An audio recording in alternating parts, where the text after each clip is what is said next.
Je suis William Romeo Ndjomani, étudiant à l'université de Douala. Lorsque nous étions petits, on fréquentait dans un établissement public sans fontaine. À la pause, on était obligé d'aller à la rivière derrière l'établissement pour puiser de l'eau qu'on buvait sans toutefois tenir compte de sa qualité et même des risques sur la route.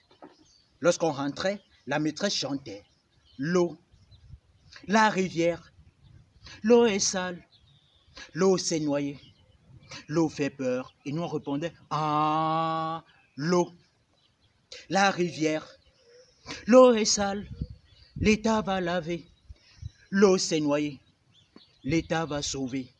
L'eau fait peur, elle peut donner la typhoïde, l'État va l'empêcher, car il nous aime, nous ses enfants. » On chantait ainsi avec amour joint, car les mots étaient comiques, mais pas la maîtresse qui laissait couler quelques gouttes de larmes en nous écoutant chanter.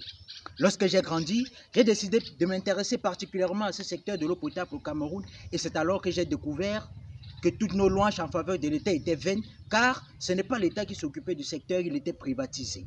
Pour mieux comprendre, il faudra rentrer dans l'histoire de l'eau potable au Cameroun.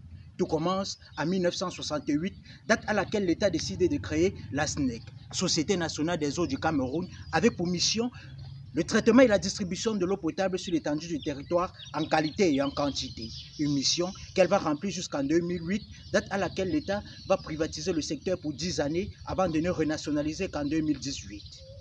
En 1999, un premier contrat est négocié mais n'aboutit pas à une signature avec Ondeo.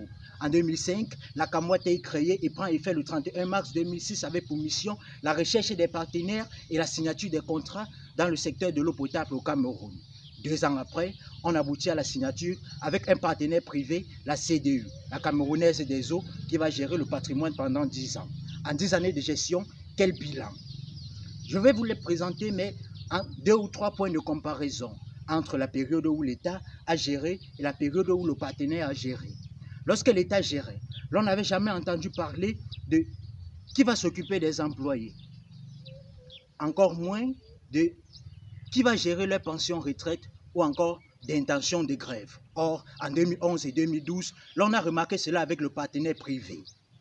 Selon les statistiques de l'OMS et de l'UNICEF, l'État évoluait de 1,33% lorsqu'il gérait le secteur, contrairement à 0,28% avec le partenaire privé, soit un taux global de 2% en 10 ans de gestion. Lorsque l'État a remarqué qu'il y avait cette défaillance, ainsi la souffrance de sa population se faisait aussi remarquer, il a décidé de renationaliser le secteur en 2018. Mais cela ne restera pas sans conséquence, car le partenaire privé va réclamer 101 milliards de francs CFA en guise de dédommagement, en plus de toutes les souffrances qu'endure la population camerounaise à cause de l'eau potable devenue un droit de l'homme en 2010.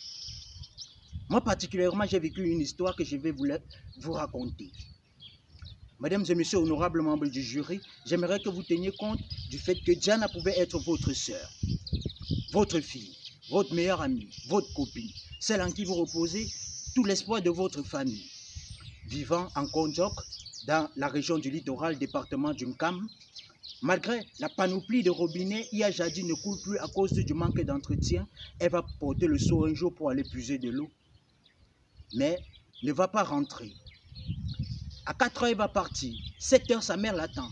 À 8 heures, elle ne rentre pas. 9 heures sans changement. Et jusqu'à aujourd'hui, sa mère est assise à l'entrée de la maison avec l'établissement qui l'attend à bras ouverts, là où elle fréquentait depuis 8 ans. Mesdames et messieurs, honorables membres du jury, monsieur l'État considérait que c'était votre fille. La population du Cameroun a besoin que ce soit l'État qui s'occupe de ce secteur car il est très sensible. Ainsi, l'État pourrait partager les tâches avec la commune. La municipalité pourrait aider aussi dans ce secteur. Ça, c'est la proposition de la population afin que l'État considère que le secteur de l'eau potable est un domaine très sensible dont il est le seul à pouvoir garder la gestion avec les organisations publiques. Je vous remercie.